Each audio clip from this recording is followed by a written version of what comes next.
Pessoal, então é o seguinte, nas duas últimas aulas, eu mandei a aula gravada para vocês, né, uma aula sobre o filo dos poríferos e uma aula sobre o filo dos quinidários, né? Então a gente viu lá, os poríferos são as esponjas e os quinidários, né, são as anêmonas do mar, né, as águas-vivas, né, são membros desse filo. A última aula que a gente vai ter dessa apostila agora, da apostila volume 2, é a aula 10, que fala um pouquinho sobre os corais. Eu vou falar bem rápido, né, sobre esse assunto, para a gente já iniciar o próximo, que é mais importante, na verdade. Sobre os exercícios lá que eu passei para vocês, eu vi que todo mundo fez, tá? Parabéns para vocês. Praticamente todo mundo lá tirou nota boa. Todo mundo acertou quase tudo, na verdade. Então, assim, eu fiquei muito contente com o resultado, né, por todos vocês terem entregado. E no finalzinho da aula de hoje eu vou passar um outro trabalhinho para vocês, mas vai ser diferente, não vai ser através daquele estudo fácil não, tá? Vai ser um outro trabalhinho, que vai ser um trabalhinho escrito, vocês podem fazer no Word, na verdade, e mandar no meu e-mail, tá? Mas eu vou passar para vocês no finalzinho da aula. Então vamos lá. A aula de hoje então é a aula 10, tá? A gente está na página 17 do volume 2 e a gente vai falar sobre os corais, tá? Então vamos lá. A vida subterrânea abriga uma grande diversidade de seres vivos, cada qual à sua maneira, adaptados a determinadas condições. Muitos são livres natantes, né, ou seja, aqueles que nadam livremente, né, pelo oceano e pelo mar, né, e preferem aproveitar a vastidão oceânica. Outros são mais acomodados e optam por passar toda a sua vida no mesmo local. Isso daqui a gente viu bastante, né, no filo dos poríferos e dos quinidários. Poríferos são animais que não se locomovem, né? São esponjas que ficam fixas no solo, né? Então, eles são animais sésseis. E no caso dos quinidários, são os animais que já se locomovem. Existem aqueles que não locomovem e os que locomovem, né? A gente tem duas formas, né? Os pólipos e os sésseis, né? Dentro do filo dos quinidários. No caso aqui continuando aqui, ó, lá, muitos são livres, natantes e preferem aproveitar a vastidão oceânica. Outros são mais acomodados e optam por passar toda a sua vida no mesmo local, que é o caso dos corais que a gente vai ver agora. Então, os corais permanecem ao filo dos selenterados, né, que é o filo dos quinidários, na classe dos antozoários e se caracterizam por serem sésseis, na forma de pólipo e secretarem esqueletos calcários de carbonato de cálcio. Tais esqueletos formam uma estrutura rochosa denominada recife ou arrecife de coral. Um recife de coral ele é coberto por milhares de pólipos na forma colonial, que se distribuem principalmente em águas quentes, bem oxigenadas, transparentes e pouco profundas. Então, recapitulando, os corais, então, eles são animais do filo dos quinidários, né, dos selenterados. Esses quinidários, eles, na verdade, eles são sésseis, né, esses aqui que a gente vai estudar, que são os corais. Eles geralmente estão em formas coloniais, ou seja, eles estão junto, né, sempre com outros da mesma espécie, e eles formam essas colônias calcárias que a gente chama de recife de coral, tá? Eles geralmente se distribuem então em águas quentes, bem oxigenadas, transparentes e pouco profundas, né? Então, ou seja, eles preferem ambientes limpos, né? Então, geralmente, quando a gente tem um ambiente bem degradado, um ambiente bem poluído, eles não vão sobreviver, eles não vão viver nesse tipo de ambiente, tá? Então, os corais ocupam locais onde há penetração de luz solar, ou seja, eles ficam mais próximos da superfície, devido à sua associação com algas fitoplâncton, chamados zooxantelas, né? As zooxantelas, a gente tem até uma explicação aqui embaixo, ó. São algas amarelas ou verdes fotossintéticas que vivem em associação com colônias de corais. Então essas algas, elas são geralmente verdes, né, ou amarelas, e elas fazem fotossíntese, tá? Então é por isso elas dão essa coloração para esses corais, tá? No Brasil, os recifes de corais localizam-se principalmente na costa nordeste, desde o sul da Bahia até o Maranhão, formando um dos únicos recifes do Atlântico Sul. O Recife da Grande Barreira de Corais da Austrália é o mais extenso do mundo, localizado ao longo da costa nordeste da Austrália. O ecossistema que se estabelece nos recifes apresenta grande diversidade de organismos, que formam uma teia alimentar de grande complexidade. Os recifes são as áreas de maior concentração de vidas nos oceanos. Um dos impactos ambientais que os recifes de coral vêm sofrendo é o branqueamento do coral. Esse daqui vai ter até algumas questões que vão perguntar para vocês o que é esse branqueamento, tá? Ele se caracteriza pela eliminação das zooxantelas, né, que são esses, esses fitoplânctons, na verdade, né, fotossintetizantes, que estão junto com eles. Então, a eliminação desses fitoplânctons que estão aderidos junto com esses corais, eles fazem esse branqueamento do coral, porque na verdade são esses fitoplânctons que dão a cor pro coral, tá? Então, geralmente eles são eliminados devido principalmente ao aumento da temperatura da água, Geralmente vai ter também relacionado à poluição, né? Porque esses animais eles vivem em lugares, né, no caso, lugares bons, né? Então eles, né, geralmente eles são animais que a gente pode ter em consideração para saber se o ambiente que eles estão vivendo são bons ou não. Então, ó, os pólipos que formam os corais são transparentes, sendo as cores vistosas fornecidas pelas algas, que ao serem eliminados descoloram o coral. Os vazamentos de óleo, derramamento de produtos químicos, assorreamento e o turismo sem preocupações ambientais também contribuem para a destruição de corais de Recife. Aliás, dos recifes de coral. Então, recapitulando, os recifes, então, eles fazem parte dos quinidários, né? Eles são, assim como as algas marinhas, como as anêmonas, né? Eles fazem parte desse filo. A coloração deles, geralmente, é devido a esses fitoplânctons fotossintetizantes que estão junto com eles. E quando esses fitoplânctons são eliminados, né, através da degradação, do turismo, do assorreamento, de produtos químicos, né, quando eles são eliminados, esses fitoplânctons estão em conjunto com esses corais, os corais perdem a cor e ficam esbranquiçados. Tá? Então, esse daqui é um problema que a gente vem passando atualmente, né, porque os corais são seres bem vivos, bem coloridos, na verdade, né? Então, a aula de hoje a gente só falou um pouquinho sobre eles, porque eles são um assunto importante também, tá? Que vocês têm que entender que eles são muito importantes, ainda mais que eles estão vinculados com fitoplânctons que fazem parte da respiração, né, do pulmão, na verdade, do planeta, né? Que são os fitoplânctons. Então, dessa parte, deixa eu ativar o áudio de vocês novamente. Ativar o som de todos. Ó, dessa parte referente aos corais, aos ciliários que a gente já viu, os poríferos, vocês têm alguma dúvida? Tá tranquilo, pessoal? O áudio de vocês está aberto, vocês podem falar. Tá de boa? Tranquilo? Sim, Bom, sim. Aê, aleluia, alguém respondeu. Então, beleza. Ó. Deixa eu ver, a nossa aula vai até 10h40. Então, a gente ainda tem um tempinho. Eu vou iniciar o próximo assunto, que é um assunto bem importante também. Deixa eu abrir aqui. Eu fiz um slide para essa aula, porque fica mais fácil da gente ver.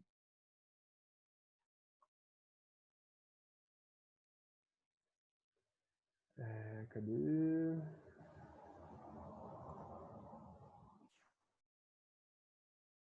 Só um minutinho que eu estou abrindo aqui.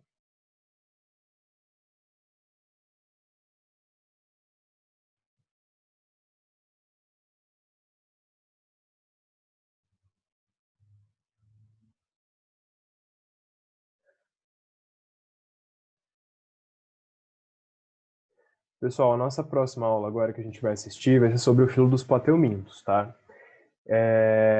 Desconsidera aqui, ó, que tá falando na aula 39, página 32, que essa daqui é uma aula que eu também usei pro primeiro ano, que eles também veem esse mesmo assunto, tá?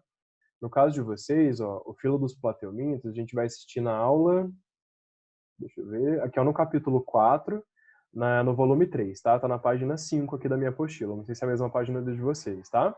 No volume 3.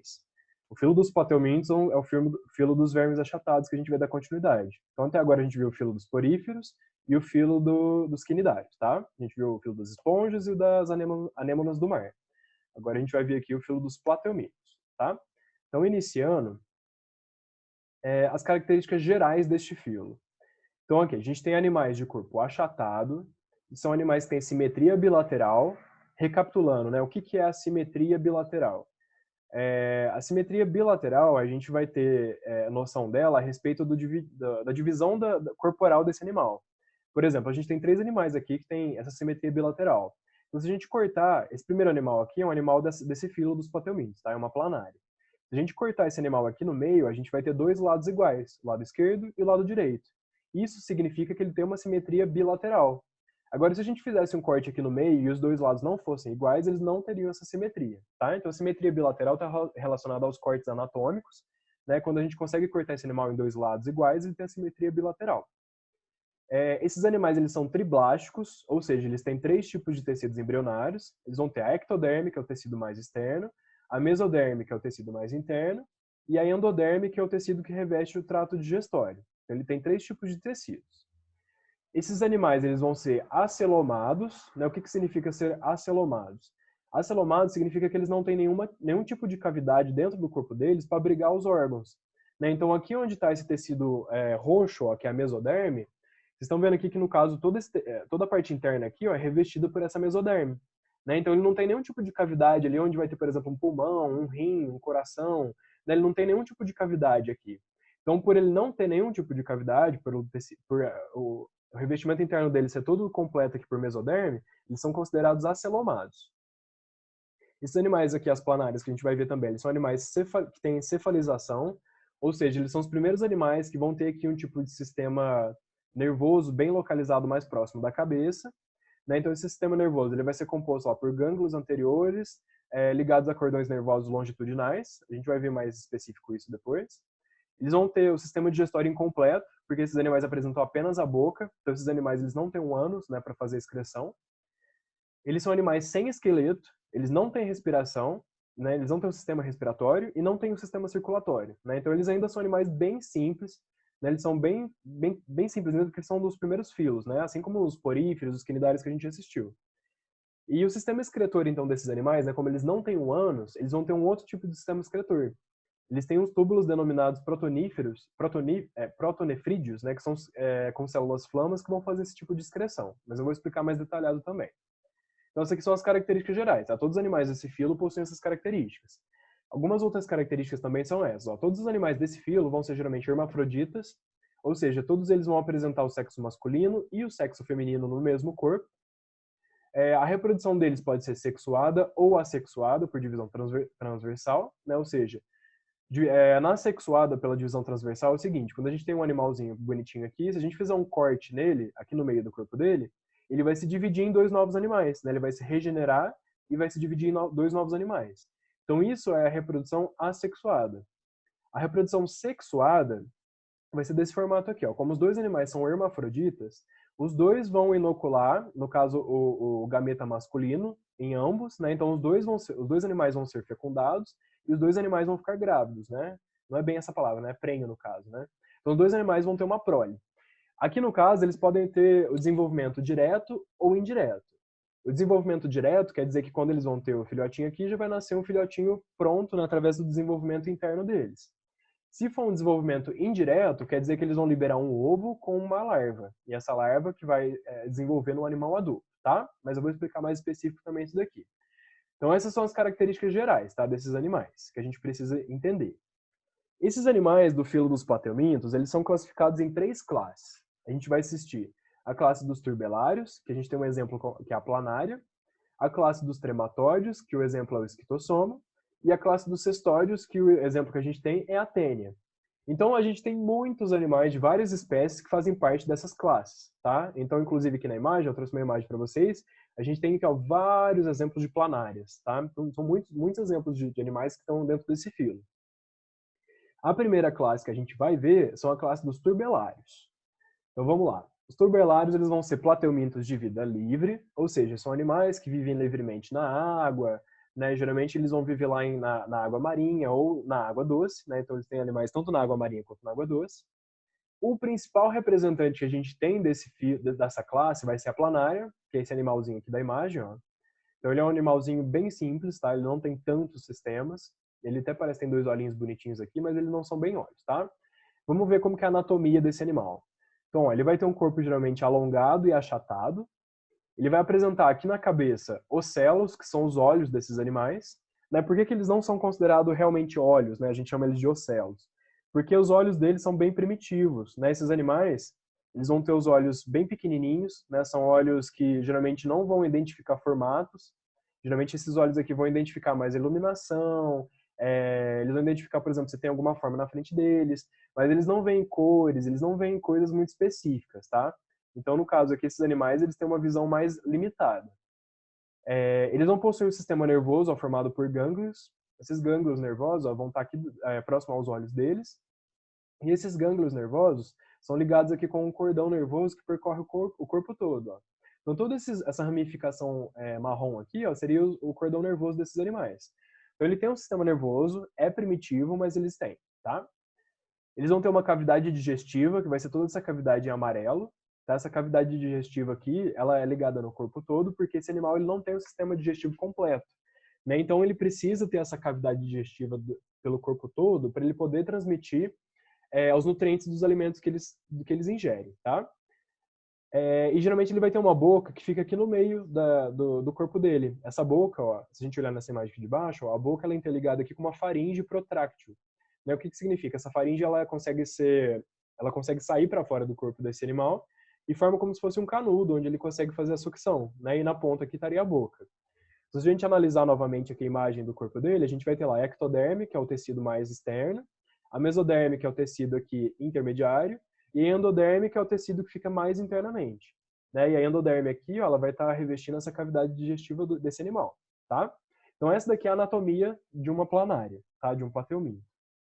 Então assim, essa planária ela vai ter uma anatomia bem simples, né? São poucos órgãos que a gente tem que estudar aqui, né? São poucas células diferenciadas que eles possuem. Eles são animais bem simplesinhos, tá? Eu trouxe essa imagem aqui para vocês terem uma noção de quais os tipos de planária que a gente tem. Então, geralmente essas planárias elas vão viver no mar ou na água doce e elas possuem uma variedade muito grande. São animais bem coloridos, animais bem diversificados, são animais bem bonitos, na verdade, né? Tem cores muito bonitas.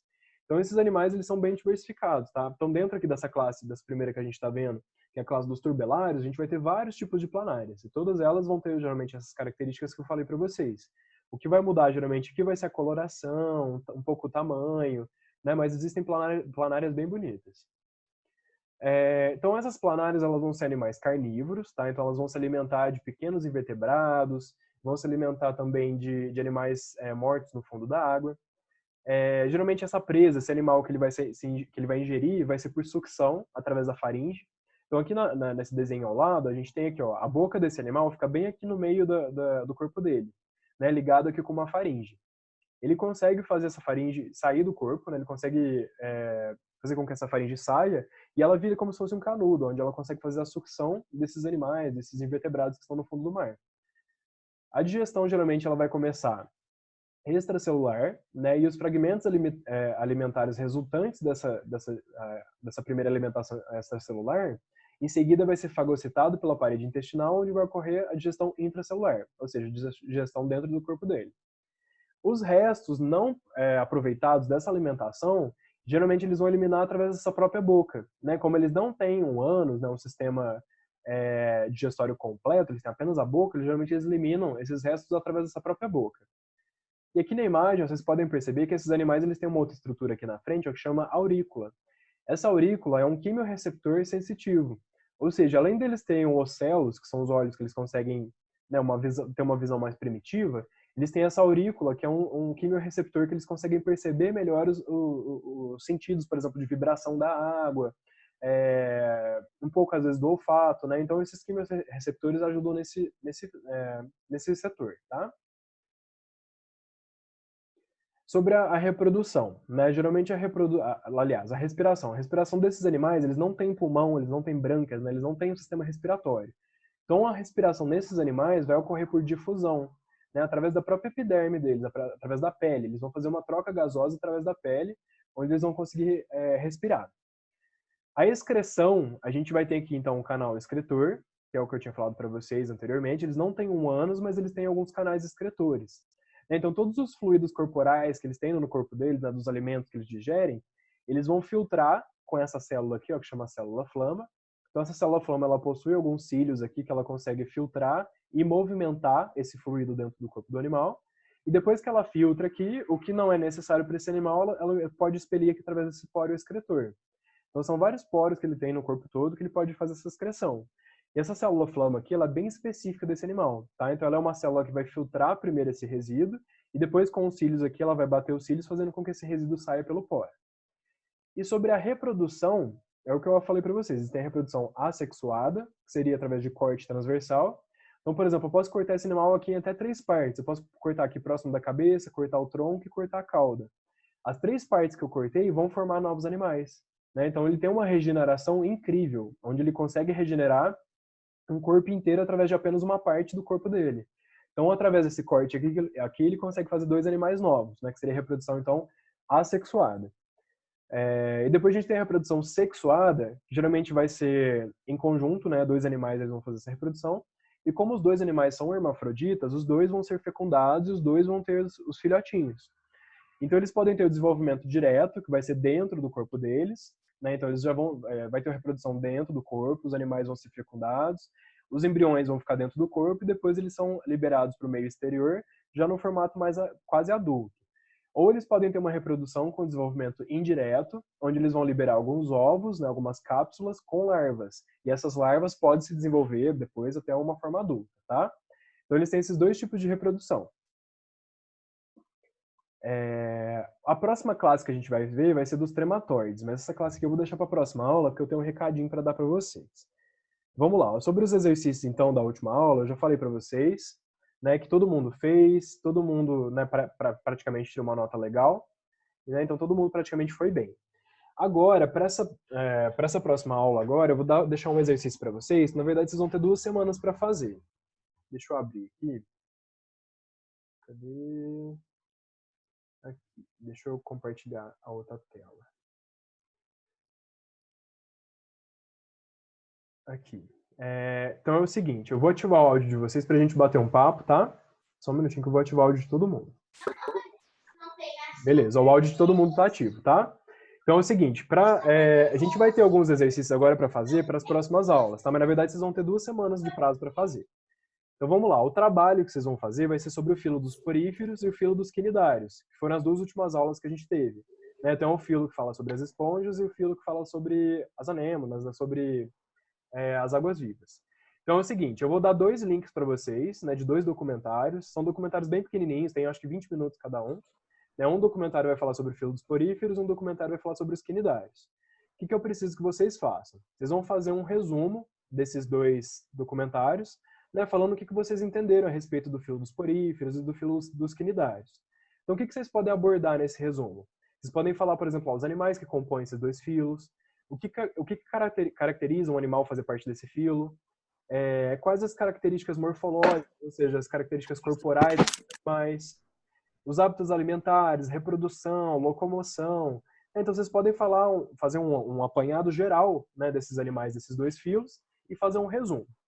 Esse resumo vocês vão fazer no Word, né, através do computador de vocês, ou no celular também vocês conseguem fazer no Word, e vocês vão enviar para mim no meu e-mail, que é esse daqui, até o dia 4/6. Então vocês vão ter 2 semanas e 2 dias praticamente para fazer. Né? Então vocês têm bastante tempo para fazer. Tá? Então eu vou mandar essa imagem aqui lá no grupo de vocês do WhatsApp. Vou mandar o link lá dos 2 vídeos para vocês conseguirem assistir. E aí vocês podem fazer o resumo de acordo com essa sugestão de temas que eu coloquei aqui, de assuntos que vocês podem abordar. Esses 2 documentários são muito bons. São do National Geographic. Então, assim, são documentários bem completos, que falam bem da característica desses animais. É legal que vocês vão ver até algumas características que eu nem falei na aula, que é bem específico dos animais que eles estão estudando lá nesses documentários. Então seria isso, tá? Fazer o resumo então desses dois documentários, que é desses 2 filos. Se vocês quiserem, por exemplo, recorrer lá às últimas aulas para ver alguma informação, né, do que eu já dei desses 2 filos também vocês podem. E depois vocês vão enviar para mim no meu e-mail, tá? Se vocês quiserem enviar antes, podem. Se vocês quiserem enviar até o dia 4 também, não tem problema, tá? Dia 4 é o último dia que vocês podem enviar. Então vamos lá. Sobre essa última aula, então, que eu falei sobre os corais, os recifes de corais, e falei sobre a primeira classe, então, dos plateumintos, que é os trematóides. Sobre até agora o que eu falei, tá tranquilo? Vocês têm alguma dúvida, alguma curiosidade que vocês queiram compartilhar? Se vocês não quiserem falar, quiser escrever aqui no bate-papo também, pode escrever, tá, pessoal? Tá tranquilo? Bom, o Pedro, a Giovana falou que não. Giovana, você tem alguma dúvida? O que você gostaria de tirar de dúvida? Se você quiser mandar no bate-papo também, pode mandar. Ou se você quiser falar, eu posso ativar o seu áudio também.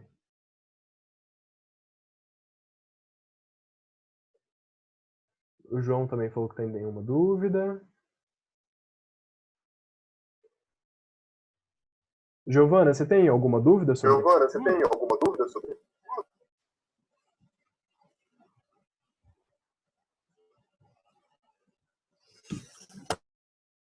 Bom. Ah, tá. Ela quis dizer que ela não tem nenhuma dúvida. Tá, então tá beleza então. Eu gravei essa aula também, tá? Ela vai estar disponível lá se vocês quiserem ver de novo. E na próxima aula, então, a gente continua então, o filo dos plateumintos, tá? A gente tem mais 2 classes ainda pra gente ver. A primeira que a gente viu foi sobre as planárias, né? Os outros 2 que a gente vai ver são animais que são parasitas, tá? Então eles vão ter um ciclo de vida que a gente vai entender um pouquinho melhor. Então, pessoal, por enquanto é isso. Então, não precisa fazer os exercícios ainda, tá, da apostila. A única coisa que vocês precisam preocupar por enquanto é com esse trabalho aqui que vocês vão entregar daqui 2 semanas, tá? Vou mandar lá no grupo para vocês, a aula tá gravada também, se vocês quiserem ver de novo, quiser recorrer às últimas aulas também, pode recorrer, tá bom? Então, pessoal, eu já vou encerrar a aula então. Deixa eu ver se já deu tempo. Já deu os minutinhos aqui dessa aula. E aí na próxima terça-feira a gente continua esse assunto então, tá bom? Então, pessoal, até a próxima aula. Tenham um bom dia e uma boa aula, tá? A próxima agora é de vocês. Tchau, tchau.